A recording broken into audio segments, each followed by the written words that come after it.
Welcome to the Pick Up the Flow show. I'm Selwa, and today my guest is Kyle Garner. Hi, Kyle. Hey, Selwa. How are you? I'm good. Thank you.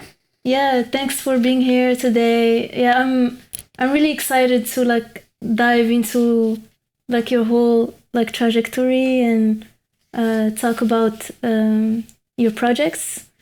But before we start, could you introduce yourself? Sure. My name is Kyle.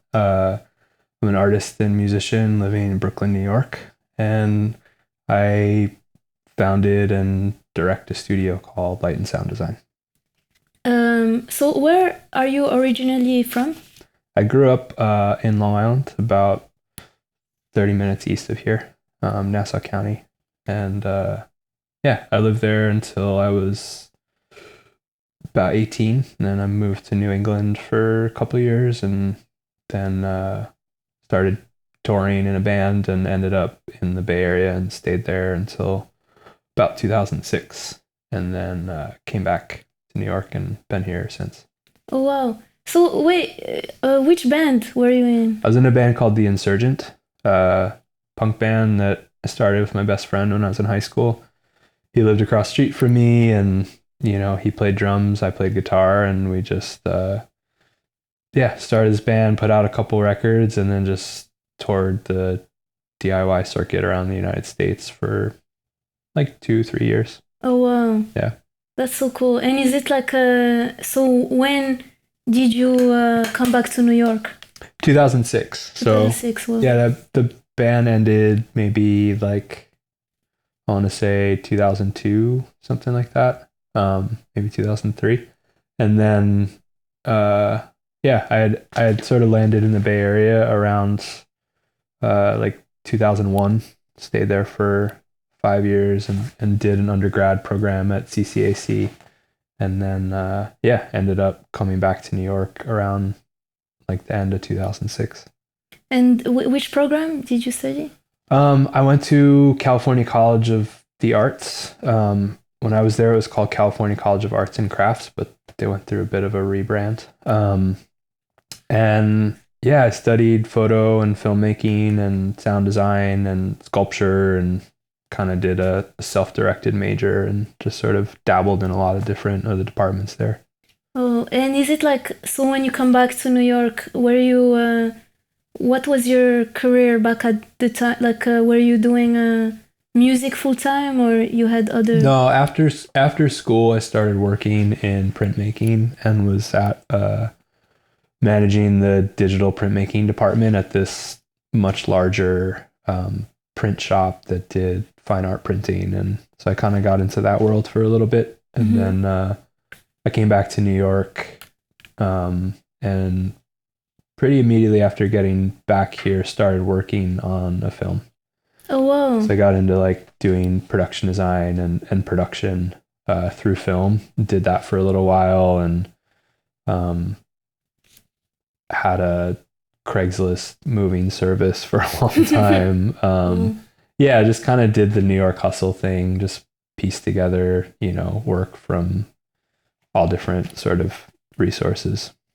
And is it I remember when I first came to New York, I would go to those parties called Deep Trouble, and it was you and Bryce and Alexis and Frank. Yeah. How did that started? We did our first Deep Trouble party at there was a space just at the end of Broadway, kind of Broadway and Kent in Williamsburg. It's really beautiful, kind of photo studio spot. And when I guess I'll rewind and just say I reconnected with Bryce right around the time I came back to New York in 2006.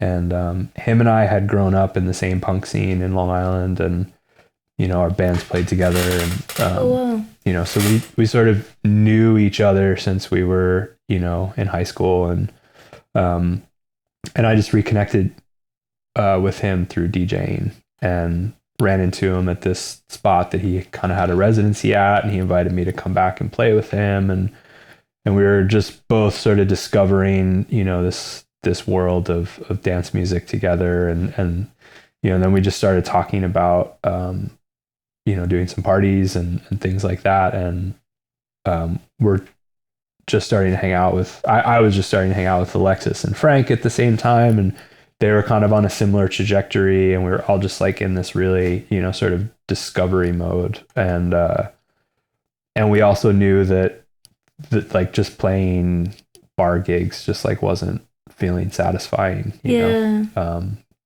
So yeah, we did some parties at there was a loft space above Public Assembly in Williamsburg. We did some of our first ones there, and then that was a great space. It was really a special spot. And yeah, we were doing stuff there because we knew this guy called Ben Sisto who was booking that space. He was booking at Public Assembly at the time, and I sort of knew him from the punk scene, and just sort of hit him up, and he let us do parties there, and it was really fun. Wow. And then we like sort of went, and that was around the time that Body Actualized was just starting up and over in Bushwick, and some of our friends were doing that project, and so then we brought the party over there, and that was when I started building the sound system. Oh wow, nice. Yeah. And was it so? Which year was that? Like 2009? No. Yeah, I want to say probably 2009, 2010. Around then were some of those first parties. Whoa. Yeah. And was it like how did you feel about like the music community back in around that time? Like how was it? It was super exciting. I mean, it was sort of like, there was this explosion of like all this sort of DIY stuff happening in the city, and it was like a big part of the reason why I came back here was just kind of, I was living in Oakland and really enjoying my time in the Bay Area, but it was like every sort of 6 months I'd end up back in New York and felt like I was, filling up this battery or something in me, and then going back to the Bay Area and kind of doing my thing. And but after a while, it just was like this was the place I wanted to be. Just all the art and music that was happening here was just really exciting. And I feel like specifically around 2010, it was when like Bossa opened, like maybe a couple years after that, Body Actualized, like, and it's sort of coming off the wave of like, 285 Kent, Secret Project Robot, like Monster Island, Shea Stadium, like all these sort of places were just like coming up and supporting like this whole music scene, and it was a really fun time. And were you like what were your inspiration like when you DJ? Like did you have a specific at that time? Yeah.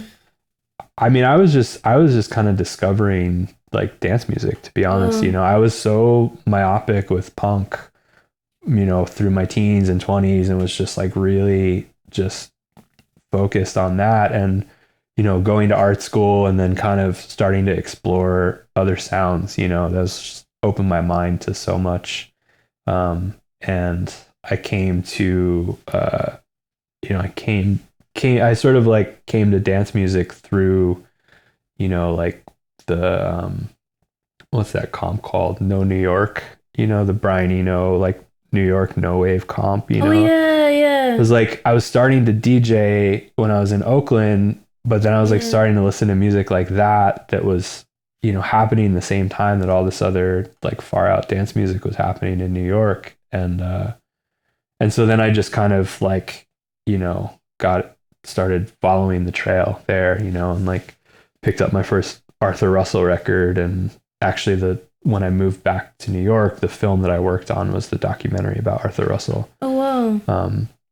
So that was just like a big turning point, like, fork in the road for me, or not so much a fork in the road, but just like, just an expansive experience. And so at the time, I was really just discovering all these new sounds new to me, and was just really approaching my DJing with the joy of discovery. I think that's something it's always like a motivator for me, always an inspiration. And so you mentioned you worked on the film, like what were your responsibilities? Yeah, I got back to New York and was just like looking for projects to work on. And a friend of mine, I'd say probably around 2005, I Mm-hmm. think was the first time that I heard World of Echo, and it just like kind of cracked something open for me. And so a lot of my sort of musical tastes and journey just like come back to Arthur Russell. And at that point, I was really just discovering all of his music, and a friend had mentioned that there was this film being made, and so yeah, I found the trailer for it online, and Mm-hmm. I just reached out to Matt, who was directing it, and just asked him if he needed any help. And I came on initially, just doing sort of production assistant, stuff, helping them with some shoots, and then there was a bunch of research projects that Matt, sort of wanted to fill in some gaps in the film. And so he gave me, a few assignments of finding some footage, finding some archival material, things like that. So for about 6 months, I got to just really dig into researching a few different aspects of Arthur's life and people that he worked with. And it was really fun. It was just a Whoa. really sort of wonderful, wonderful journey that I got to go on and meet a lot of cool people. And then I ended up art directing and production designing for a lot of the B-roll stuff that we were shooting. So we got to this point in the process, or Matt got to the point where there were just these things where we like just didn't really have archival to work with, and wanted to have some illustrative imagery to work with. So we shot a lot of B-roll stuff, and that was super fun too, because I kind of got to Wow. bring, some of my like sculptural, spatially minded work from art school kind of back into the mix. And one of my favorite things I did for that shoot was I had this photo of Arthur in his studio in the East Village, and there were very few photos of him working in the studio, and Mm-hmm. we wanted some motion. So I basically took that photo and built a replica of his studio in my apartment, and Whoa. we shot all this sort of like close up B-roll stuff, and it was just really fun because I was like, Nice. like looking in the background, be like, all right, he used like this brand of like tape and Whoa. these synthesizers. I like went out and borrowed all these synths and stuff from friends, and just kind of built this like recreation of his studio, and it was super fun. And I was like, I think I really Whoa. want to start doing this work more. And so that just opened my mind to just thinking about designing spaces and stuff Mm-hmm. like that. Yeah, it's actually like I'd love to talk about like your work as a also like a designer and like doing production design. Like, what is production design? Yeah, that's a really good question. I like feel like I'm still trying to answer that myself. To me, production design is considering the entirety of an experience, Mm-hmm. for people. And whether that experience is going to be captured on film or experienced in person, it's to me, it's kind of all the same. And I feel like approaching the light and sound design studio, the space over on Huron.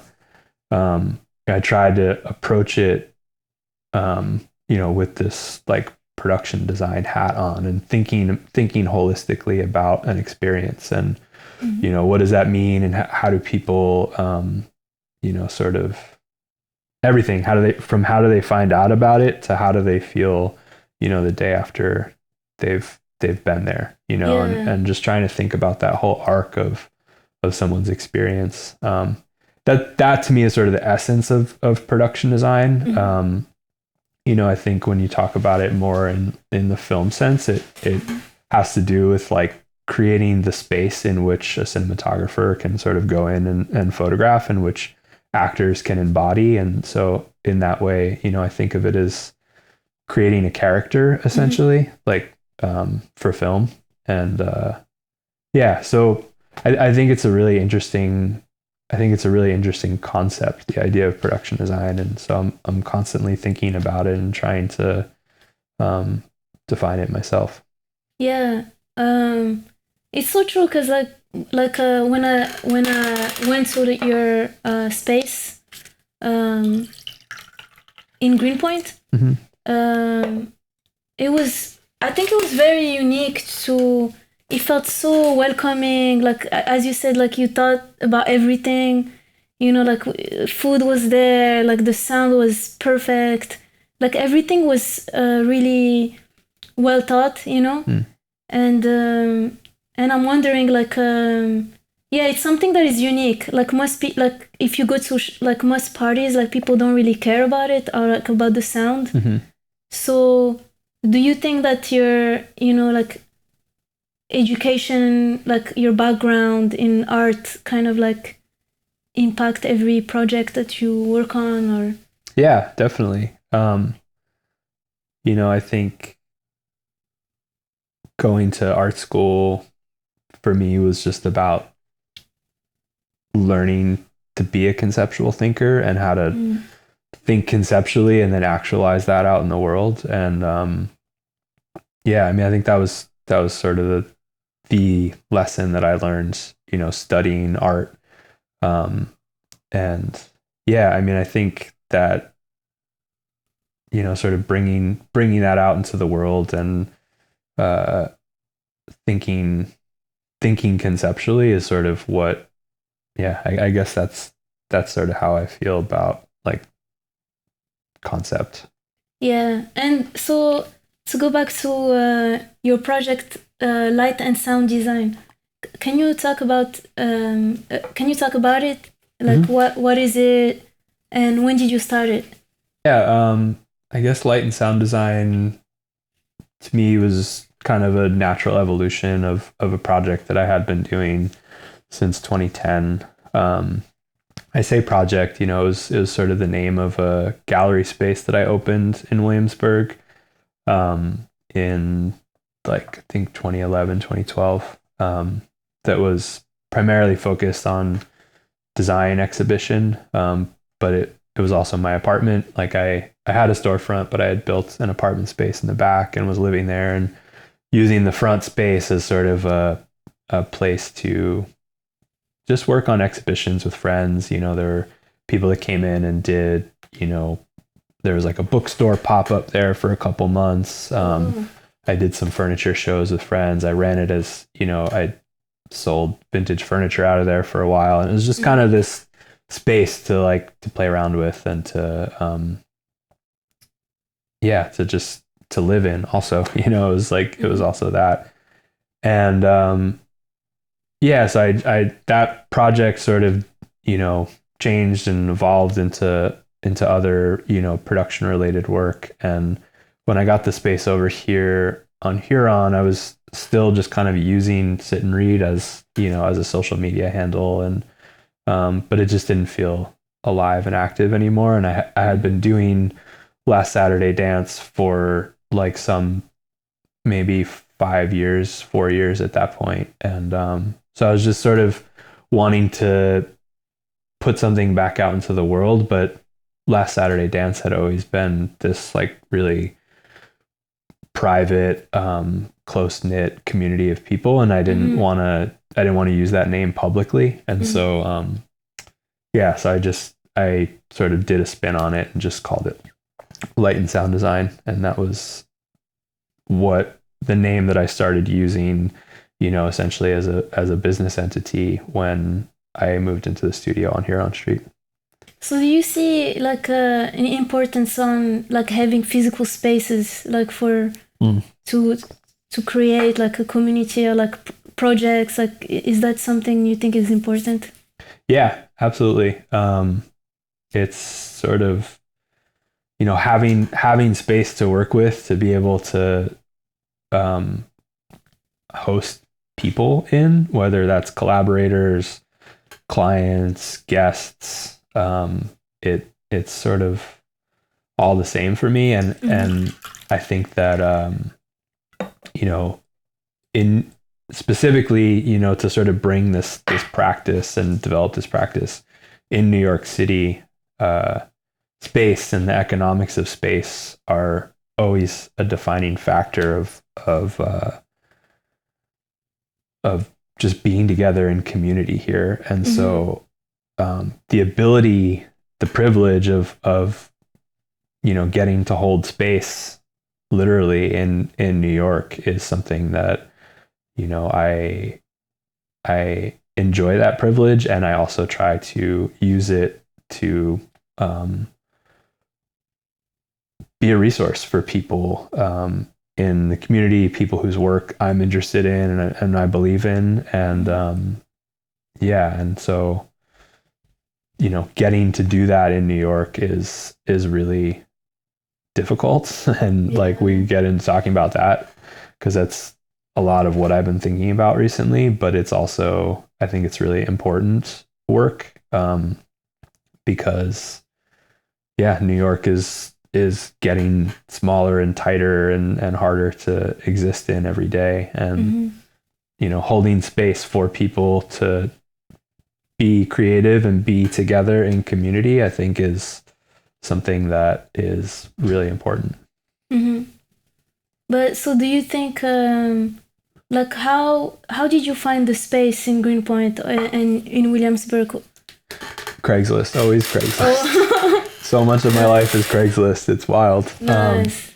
But yeah, I mean, I was doing Last Saturday Dance as like a pop-up party and sort of moving it around to different spaces in the city and different studios. And, it started at Magic City at Rich's spot. And but I always, kind of wanted to find a home for it and a place where I could park the sound system, because that was the insane thing about doing that party that way for so long, was that there was so, like, as the sound system grew and the spaces that we were doing it in grew, the production of it became so intense that it had become unsustainable. It had just gotten to this point where I was relying so heavily on the blood, sweat, and tears of my best friends, basically. And they were all kind of I could see, the end of the last few parties that we did like that.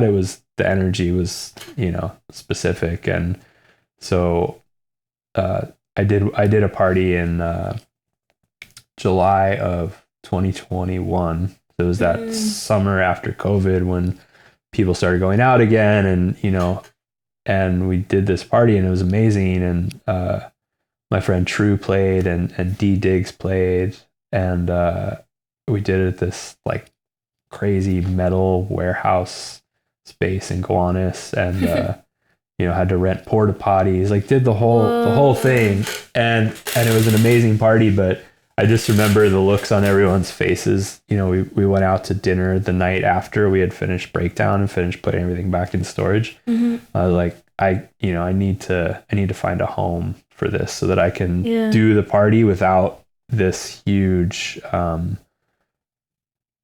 like laborious task of building it and breaking it down. It was also just kind of heartbreaking too. It just got to the point where we'd put this whole thing together and it was so beautiful. And it was as soon as the party was over, if we were lucky, we got to sleep for a couple hours and then come back and just tear it all apart, and I just started thinking, what if we could just set this up and then add to it the next time and add to it the next time and add, just kind of keep putting that same energy into it, but without having to take it apart at the end.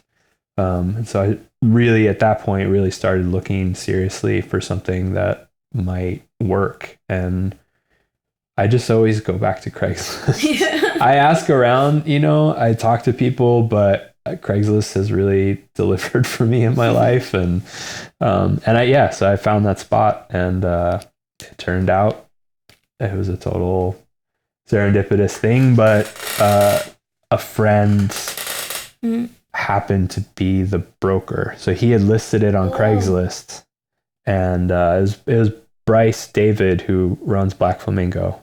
Oh, wow, nice. Yeah, and I had no idea that he was a broker, and I hope it's okay. I'm like, talking about it, but he just, I wrote an email to the Craigslist email address, and the next morning he wrote me back, and he was like, "Hey, I'm like the broker. Did you know?" And it was just this whole thing. And when that, that to me really felt like a universe sign that I should move forward with it. And so he helped put that whole thing together and got me in the door there. And that was sort of how that place started. Nice. It's so true. Like sometimes the universe brings you the things. Yeah. Like everything just falls into place. And yeah, I'm curious about like, because when you think of DIY events, like your model is a membership, it's private.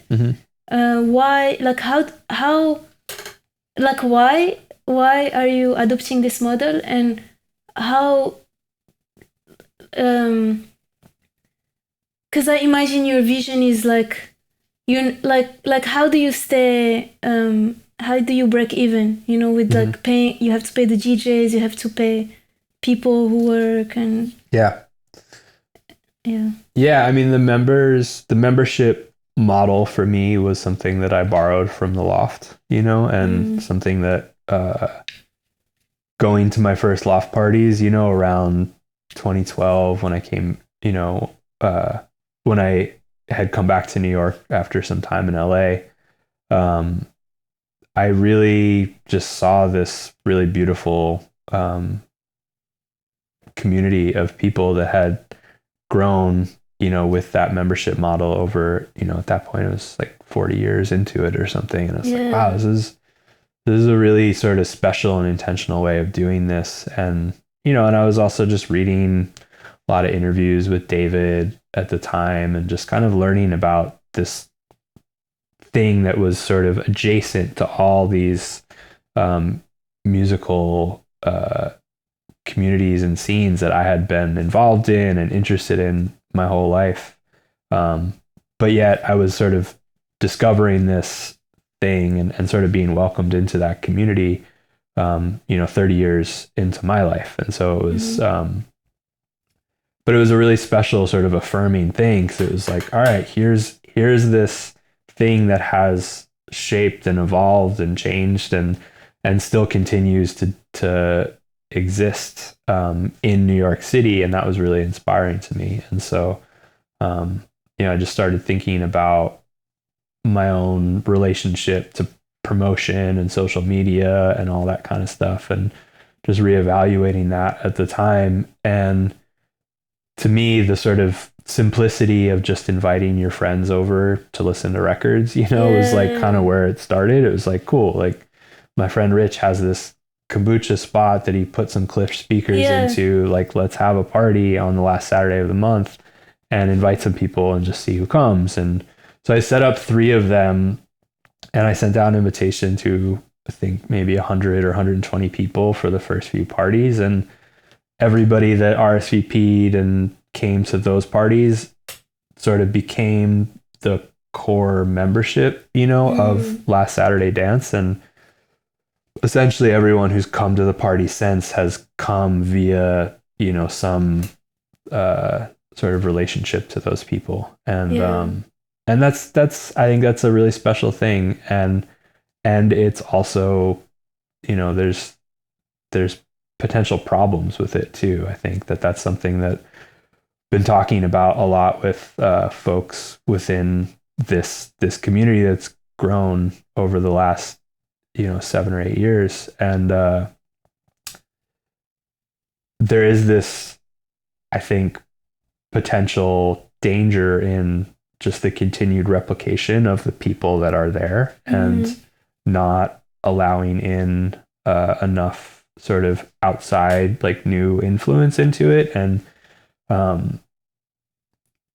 so, yeah, I mean, I'm kind of going off on that tangent, but I think that it's something that I'm like really thinking about and evaluating how to counter that tendency for a group of people to kind of just replicate itself and reinforce itself. Yeah.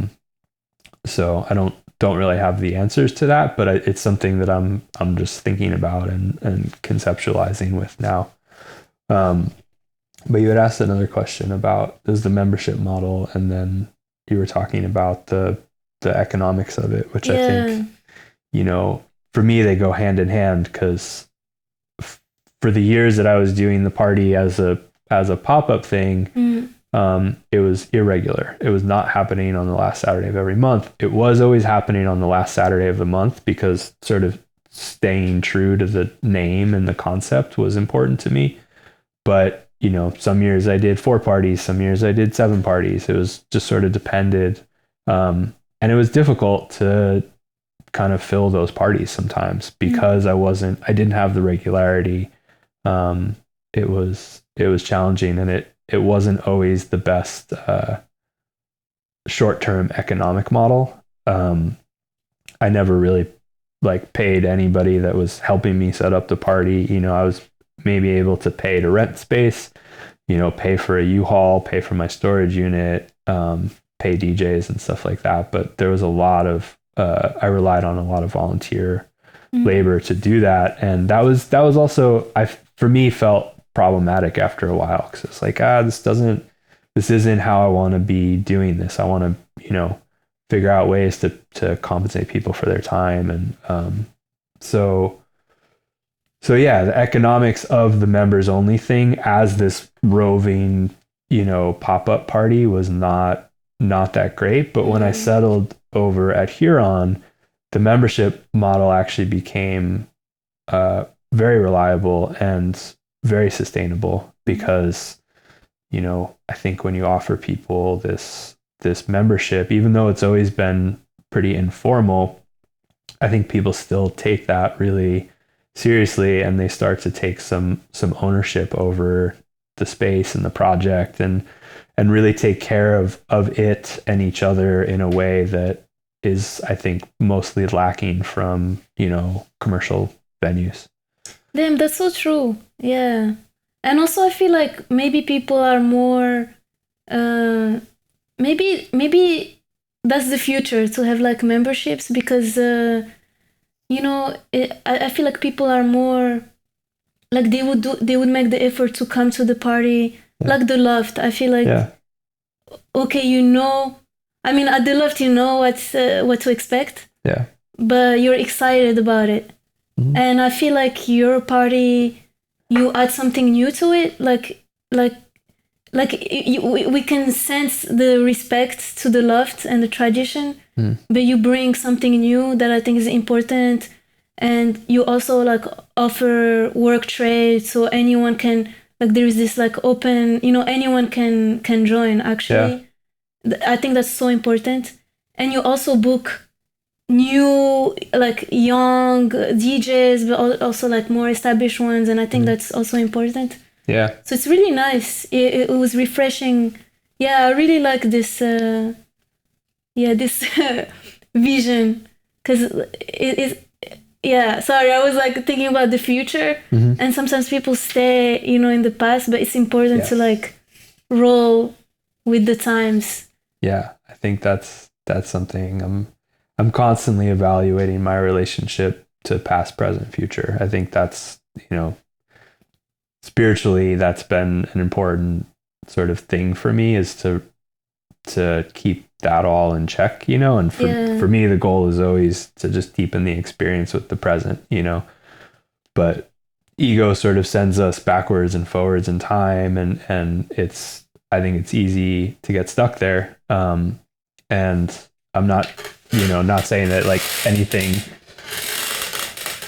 else out there is necessarily stuck, but for me, it was always important to play with that timeline a little bit and to reference the past, but also I'm always curious what new music and new sort of things people are exploring, you know, in other spaces and places. And so yeah, when I go out, or, you know, I listen to, you know, people's radio shows or something like that, I'll hear something and just, you know, sort of pick up on that. Like, oh, it'd be really interesting to sort of introduce that into the environment, and experiment with genre and things like that, and just try to loosen the sort of, you know, musical framework that exists within the walls. And so yeah, it's been a fun way to kind of, you know, balance it all out with past and future, and then just kind of have these experiences that are, to me, just such deep experiences of the present. Yeah. And so how did you get the idea to bring the Klipsch sound system? Because I feel like it's one of the signature of your parties. Like the sound is so nice that we don't it's a luxury. Like we don't have that in New York everywhere. Yeah. I mean, David used the Klipsch speakers at his, first spot, and there's a reason that they're still the speakers that are, set up every 4 months or whatever at the loft these days. They sound really good, and I had some of my first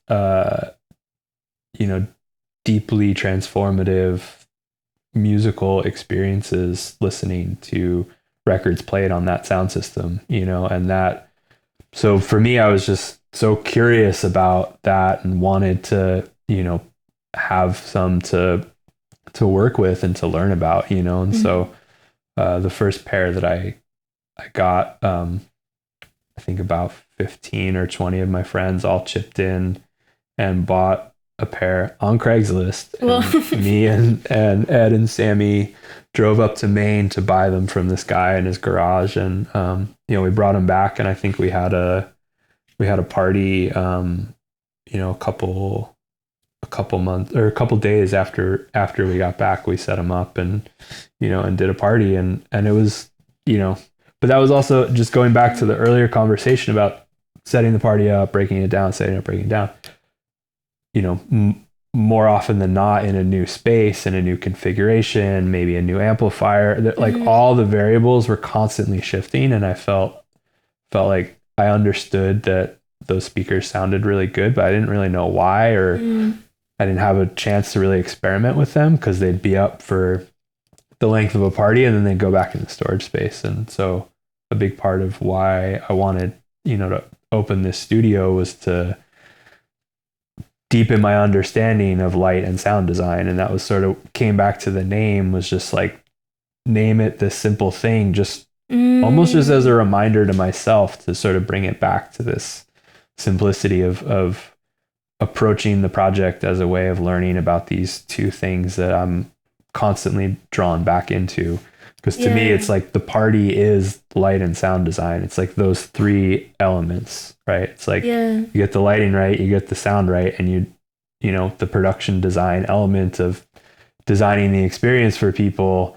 If you sort of get those three things in alignment, the possibilities of that are truly psychedelic, and ties back into the LSD thing. So damn, that's so true. That it's now I see the thread and everything makes sense. But we sorry, I got lost. But with LSD, what are your responsibilities? That's a really good question.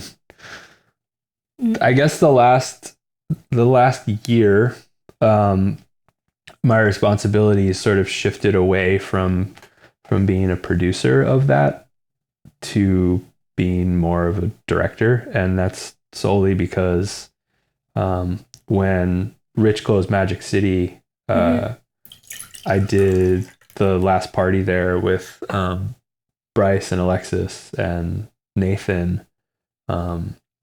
And that night I met Benji, who had been working at Magic City with Rich for some time, and Benji, sort of offered to me to come and help out at Huron, and I was sort of already a year into that, but I had primarily been doing it solo, and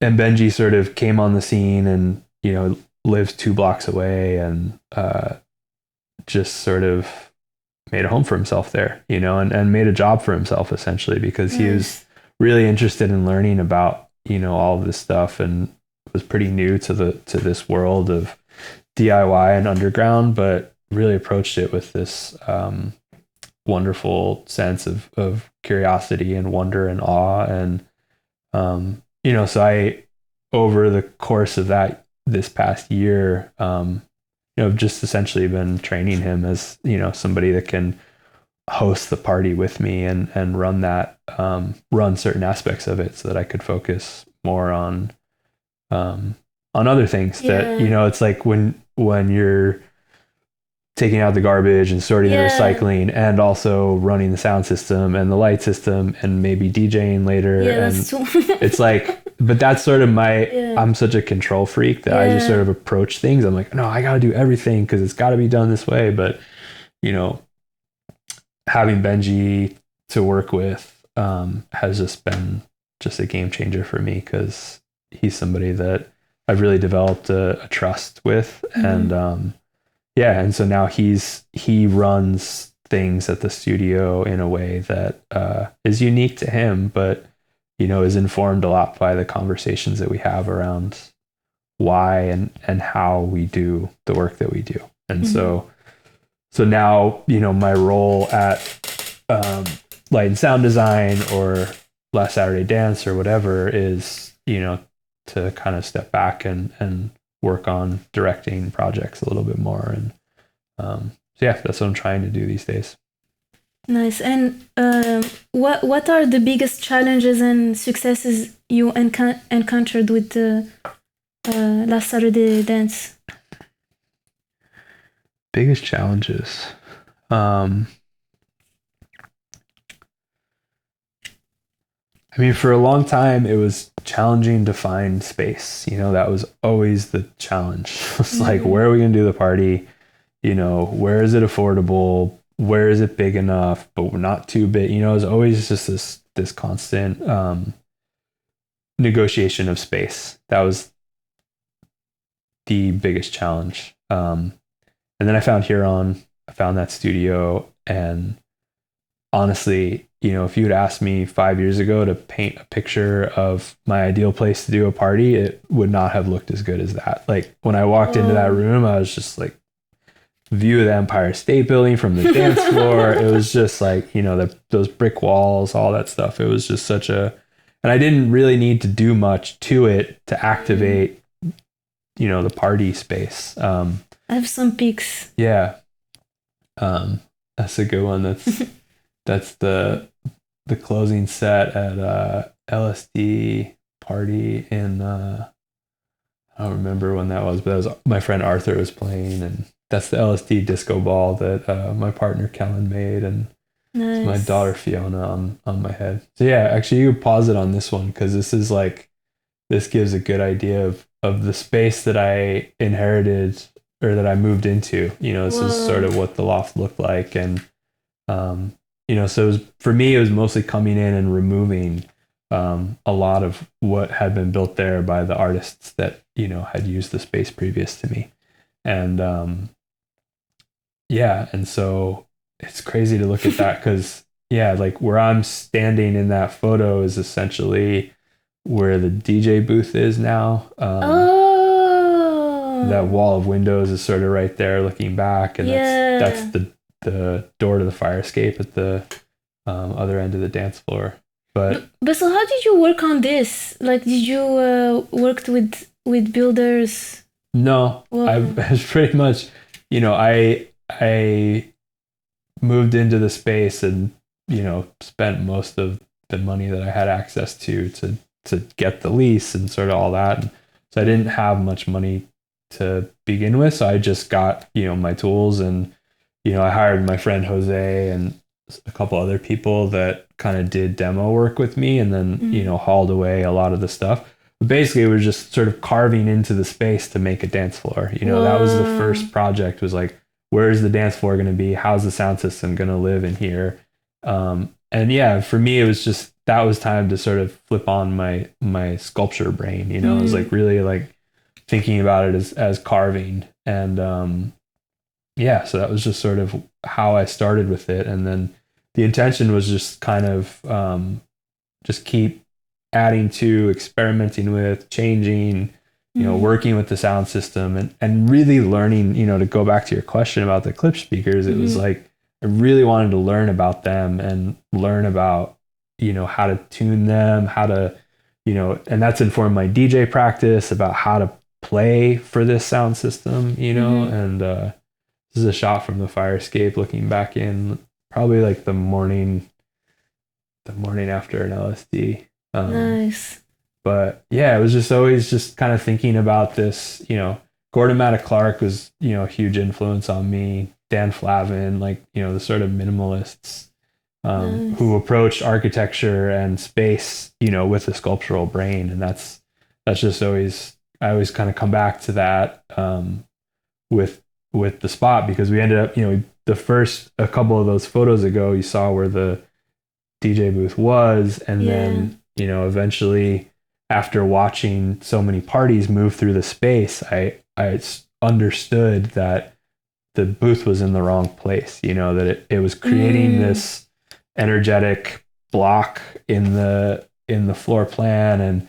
And there was this, you know, again, for me, it always comes back to, it has to all be centered around a perfectly functional dance floor. And with the old location of the DJ booth, there was this sort of horseshoe in front of the booth that nobody would really dance on. And it was actually a really great sounding spot in the room, but it was because people were constantly walking through. And so shifting where the booth was allowed for the dance floor to act, you know, to be more contained and to have less, you know, motion through it, so that by the time you get to the dance floor, you're just parked there. It's sort of at the end of your journey through the space. So yeah, but getting to do that and then getting to use the sound system and really learn about it and make subtle shifts. And, you know, people always talk about using nicer speaker wire and stuff like that. But it's, you know, if you don't have some control over the factors when you make that change, you're never going to understand what actually happened to the sound, you know? Yeah. And so getting to sort of slowly put the system into that place and make the changes, and, you know, oh, like what's it going to sound like if we try this different amplifier, or, you know, really understanding the difference between, you know, playing different mixers and different preamps and all that kind of stuff. And I just never had that opportunity to learn that stuff before. And it was only through building this space that I developed that ear for those things. Yeah, it's so interesting because it feels like, I mean, if someone is interested in doing similar work, I feel like learning by doing is the way to go, because it's so hard. Also, like, living in New York, like, it's so hard to find our career path, but sometimes we just have to create our own reality. And that's why, like, yeah, I appreciate, because it's like, you know, like, I mean, I'm sure, you know, as an artist and also doing design, like, the fact that we need portfolio, we always need to prove the work we do. But here, like in this case study, it's like real. It's like you build the space, you created this community, and it's like alive. You know what I mean? Yeah. Yeah. I like that, you know, idea of creating a reality, you know, because that is so much of how I approach the studio as a conceptual project. You know, it's like, cool, there's these four walls, there's this physical space, you know, let's see if we can perfect it, you know, and that idea of it being alive is so important too, because I feel that the model that we've been sort of dealt, especially in New York, is that nightlife happens in these sort of, you know, like you were saying before, stuck spaces. Even if they're only stuck for a few years, it's still, I'm going back to the same place. You know, the speakers are in the same spot, the lighting's the same, you know, the DJs are the same, and then it just kind of starts to not be interesting anymore, you know? And so for me, allowing for people to have that joy of discovery, that sense of discovery every time they came back to the studio was important. And so if I approached it that way, it was constantly just, you know, what happens if I put the speakers here? I add a speaker, I take something away, and, you know, and then I get to enjoy that process. And then the next time somebody comes, you know, maybe they notice it, maybe they don't, but the people that do kind of have that spark of like, oh, I never saw this light here before, or something like that. And so yeah, that like joy of discovery is always important to me. keep that alive. Yeah. And like, do you have any memorable, nights, or like a night that you curated that's like when it happened, you were like, this is why I'm doing this. Like, Yeah. yeah. So many of them, honestly. There's been so many moments like that over the last 2 years, and I feel so lucky to have been there to experience them. And but I will say that the more that I let go of control, I guess, over what was happening in the space and who was playing there, the better it got. My experience of being there got better, I should say. And involving other, sort of curatorial minds, and those sorts of things just allowed, for people, again, to come back to this idea of like the joy of discovery. It allowed for me to have the joy of discovery in my own space on my own sound system that I had constructed, and so it was like, cool, I got to build this box and then let other people sort of fill it with their own, ideas, and that was just really fun. It was, and it continues to be really fun because it's still, we're still doing, even though it decided to end the bigger, sort of more full-fledged parties there. We're still doing some smaller things in this series that we started called Present Sounds, which is a Thursday night deep listening sort of salon style events that we've done every week for the last maybe 13 or 14 months. Oh, nice. So we're going to continue doing some stuff like that for the time being, while I look for a new space to do more of the parties. But to answer your question about, the special nights, is like, right now, the ones that really are coming to mind are, when my friend Dan does a night called Party Line, and he had DJ Marcel come over. Oh, wow. And do a party there, and Kieran Laveau opened that night, and Marcel had come into town on Thursday and was kind enough to do a Present Sound set and screen one of her films. So we had this like weekend of DJ Marcel in the space, and it was such a wild and wonderful experience to get to know her a little bit, get to know her music, and to get to sort of just really enjoy that sort of thing happening in my space. And it was, that wasn't necessarily a night that like I would have set up, but Dan was really, sort of had this vision, and I was really excited to support that. And so that was one of my favorite nights in the last 2 years. And then I'll also just shout out Jackie Summer. Kind of became sort of accidentally, but not really accidentally, just like the LSD resident in the space. Nice. And she did a party there. I had done a party with Jackie years ago at Body Actualized. It was a Deep Trouble party, and it just always stuck out in my mind, and we just really clicked musically that night. And I was really excited to sort of bring her into the studio, and that first party that she played there was just bananas. And I was just like, dude, you should just come back like 2 months later. So then I just kind of got in this habit of like bringing Jackie back for LSD like every 2 or 3 months, and she played the last party there in March, and it was just, and my friend True, who played that 2021 party, he opened it up. It was just like, to me, that was pretty close to perfect musically. And then Bryce, my old friend from high school, like longtime collaborator, he played a live set right after Jackie finished. Really? And that was the first time we ever did a proper live set at LSD, and it was just great. So nice. Nice. Yeah, shout out to Bryce and Jackie. Yeah. So I have some videos, like a selection of little videos. So this is Fiona. Yeah. That's my baby girl. So cute. And this is at the place. Yeah.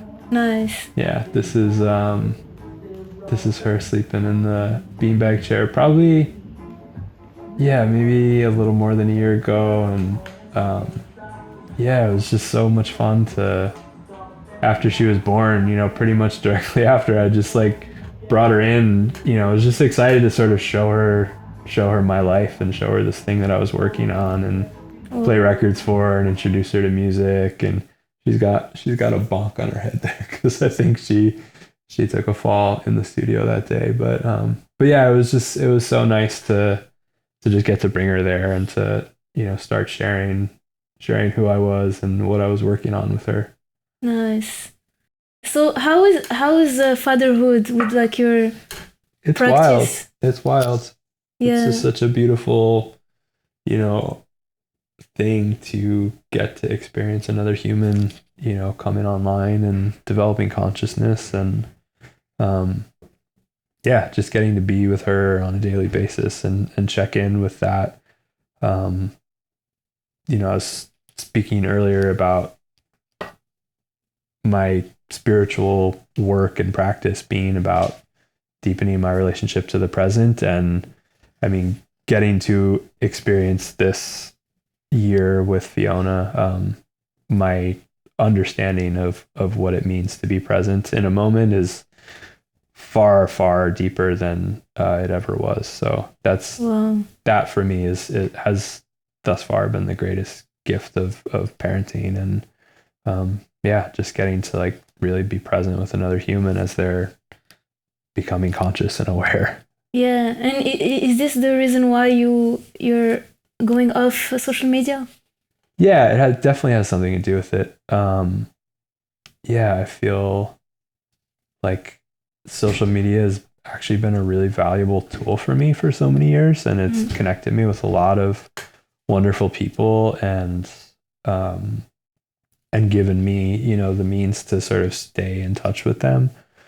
And I sort of use air quotes there because I'm just feeling less and less of that, that I'm actually in touch with people via social media, that it's just Mhm. turned into this, um, I don't know, my relationship to it and the studio's relationship to it has just sort of been one that I'm noticing the less I do on Mhm. social media, the sort of better the experience becomes at the studio when people Wow. get there, and so yeah, I think it's time for me to just like cut the cord and Mhm. trust. I think there's a lot of fear involved, Mm. honestly, in like getting off social media and Mhm. what is that going to mean, and like, am I going to be able to keep going, as an artist and keep doing these projects if people aren't seeing them in their algorithm feed. Mhm. But email has been just a wonderful tool for me Mhm. for Last Saturday Dance, and that I've watched that community grow and shift and change and support the work. And that to me, artistically is the thing that I'm probably most proud of, is that, Mhm. to like kind of, you would ask a question earlier about like successes, and I think that for me is the most like successful thing about it, is that it's been able to sustain itself and to grow without relying on social media and without Mhm. relying on selling alcohol and booze. Yeah. That's such an important point because I feel like even now, like from like a DJ perspective, if you post a flyer, people don't care. Like Mm-hmm. I think there's this oversaturation of information, Mm-hmm. and people take you for granted. So they're like, "Oh, I don't care. I'm not good." But then I think newsletters are the future. Totally. Even if they were the past, I feel like Yeah. the people need to be reminded, and having it's kind of like a I don't know how to explain, but yeah, Well, yeah, we were speaking about it in the kitchen before we started today about yeah, this like law of attraction, and I think yeah. that that's something that I believe really strongly in, and I see it as a counter to promotion, right? So Mm-hmm. it's like, attraction, not promotion. So it's like, just like sit still, do your thing, follow, whatever it is that you follow, like you're sort of heart's desire, true heart's desire, and trust that by doing so that, you know, people will be attracted, people and resources will be attracted to that, you know, and versus telling people like,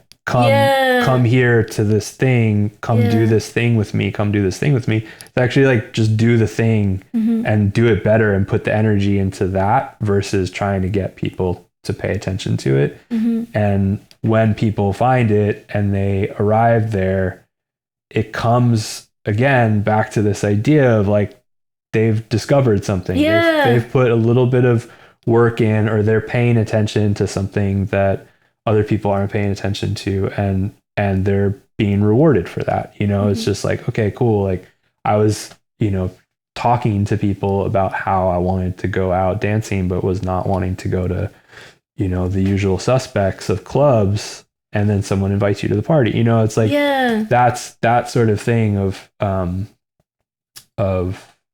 people finding different ways to the thing actually makes the thing better, you know? So I'm kind of just deciding to double down on that and just, you know, cut out social media altogether and then just go to, you know, an email system that just requires people to find it or to be invited to it, or, you know, and that's just sort of how I'm going to do things going forward. Nice. Yeah, I totally agree. I think that's a smart move. And you also have on your website, so if anyone is interested, they can just go to your website, and you also have a Substack. Is that something? Yeah, I mean, right now the website is essentially just the calendar of things that's happening at the studio. There's also a list of past events that we've done there. Developing some content for some sort of conceptual portfolio that is going to go up there. But yeah, the Substack was something I started last year, just kind of as a way to start playing, because for Last Saturday Dance, it was always email. Like that was, I just sent out, I didn't even use like a mailing service in the beginning, but then when the list got to a certain point, it started getting flagged and people weren't getting the emails. But doing that with Last Saturday Dance, and then I was like, I should start something like it for the studio, because at the time the studio was sort of using the Instagram account to promote, but it was mostly other people that were coming to do events at the studio. They would begin the promotion cycle, and then I would amplify it with the social media. I wasn't doing a lot of like social media generation at the time, just because I was like getting a little weary of it and tired of it. Decided to put that energy into just writing a Substack. So at the beginning, it was like, all right, this month, these people are doing parties at the studio. I'm doing this thing at the studio, and I'm going to write about it, and just like write a little bit about that every month. And, that's still kind of a little social media-ish, but it was just because it was getting to people's inboxes and sort of allowing people to engage with it on their own timeline a little more was sort of the idea. But that Substack is still kind of a publicly accessible thing. You could just sign up for it. But I think at a certain point in the near future, I'll probably just like close that down and just move it over to just like a strictly email list. Not as a way of excluding, but more just as a way of defining, a community, and then trusting that community to kind of grow the project in a way that doesn't really involve me or involve people just sort of finding it with like a Google search or something. Kind of come up with a different way for it to grow and expand, which I'm still just kind of working that out. I'm not sure exactly what that's going to look like, but there'll be some form of that. Nice. Well, do you have any things coming up, events, or like what's next for you? Yeah, so right now we're doing Present Sounds at the studio still every Thursday. And that project, you know, it will continue, I think, as long as I'm at the studio.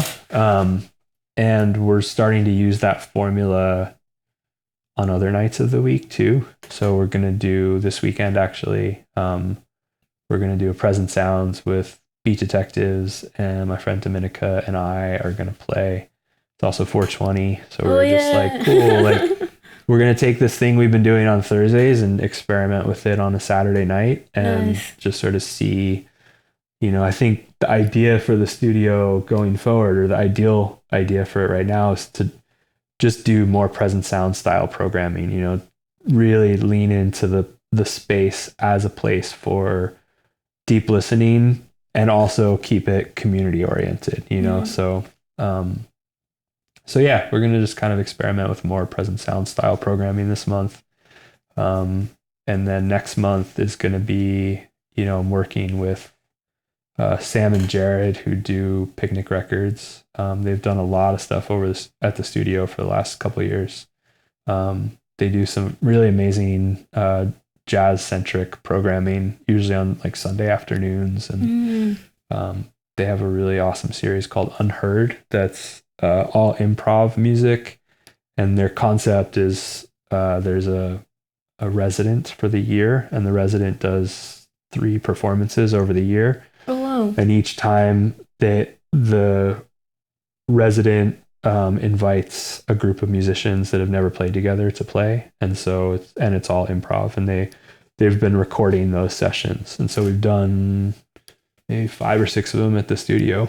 Oh, wow, nice. And they're going to do another one next month. And yeah, those are, you know, going back to your other question about some of my favorite nights, like when Sam and Jared are just sort of bringing their curatorial brains to the space and to the sound system, it's amazing things have happened. And it's really helped me learn a lot more about sound, because we end up doing a lot of live sound at those events and recording and, you know, all these sorts of these different things that are pretty far from, you know, the use of the room as a club system. And I don't know if you want to mention it, but you talked about documentary. Yeah, we shot a documentary about the last Saturday dance that happened at Huron, March of, what year are we? 2024.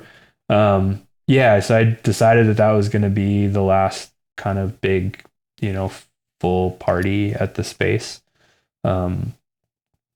for a lot of different reasons. Some related to legality, some related to insurance, some related to, you know, lease negotiations. Could probably do like a whole, well, actually that's what the film is about, is like kind of breaking down the party and breaking down the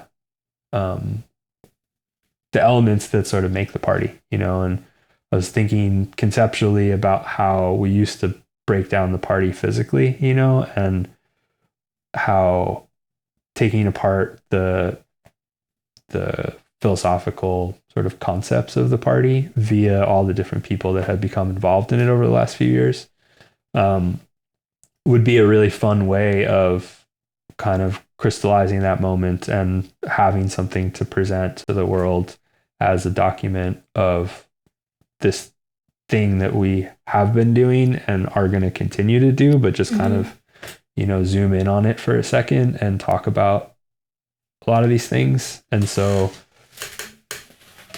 as I was, you know, thinking about ending this chapter of parties at my dream party spot, I was like, I really want to like capture this and like document it. And so I started talking to some friends and people that were involved in the party and in the community about how to do that. And this idea of creating a film was born. And so you know, I was very in the process of it and had the idea for the film and just sort of like threw that out there. And then all of a sudden we were making a film and kind of turned into this thing that was much larger than I had planned. But I'm really glad that we shot it, and there's a long way to go between where we are now and having something to put out into the world. But it's gonna be a really fun process to kind of go through. And I shot it with my good friend Nathan Corbin, Zebra Blood, Blazer Sound System, who's an incredible cinematographer, DP, and yeah, him and I just hung for like 2 weeks straight and tried to get the essence of the studio and what was happening there, and also document this process of hosting, you know, the last party at the space. So we'll see. I think we got some incredible stuff, and it's going to be really fun to edit. But it's that's take exciting. Yeah. Because also, like, I feel like in 30 years, we're gonna like hold dearly onto like those videos, you know, just like to see what we experienced that like no one experienced, you know, like. I mean, we all take, you know, the photos on our phones and have access to documentary tools 24/7. You know, it's like the stuff that we saw on the slideshow. You know, those are all just things I sort of last night as I was like getting ready for the interview. You had asked me about sharing some photos, and I was like, I don't really know what I have to share, and so I just went through my phone and just picked out just little snaps, partly because I was interested to see what you would be curious about. I think I sent you maybe 50 photos or something, but also as a way of, I think for me, working with archive and working with documentation and then kind of packaging it and putting it into the world in another way. So now those photos live on this YouTube, and I'll be able to go back and sort of watch that and, you know, see different things that I may never have looked at those photos ever again. They might have just sat on my phone, and I, you know, so for me, like, archive has to be alive and tangible for it to be of value. And so, just kind of like working with that and having that be a part of this project that we're doing today. It's just, you know, now those photos are in another place. They're not just sitting on my phone. Yeah, it's so true. It's like a new life out of it. But yeah, thank you so much, Kyle. This was so interesting and fun. And I'll make sure to include all of the links. Cool. So if anyone... Just one. Oh yeah, no, the Substack. That's true. Yeah. That's true. But you can find the Substack through the website. But the Substack, I read quickly, like, it's really cool. I really like this concept of like you share with people like mixes that you like. Yeah. And I found the Theo Parish mix that you shared, and I was listening to it today while working, and it was perfect. So good. Yeah, I love this like recommendation based, but like with, because like so many people are off social media. Yeah. Like, how could they know? And I think that's a good concept of like, hey, here are what my friends are doing, and cool mixes to listen to. Yeah. But yeah, thank you so much, Kyle. Thanks, Ella. Bye.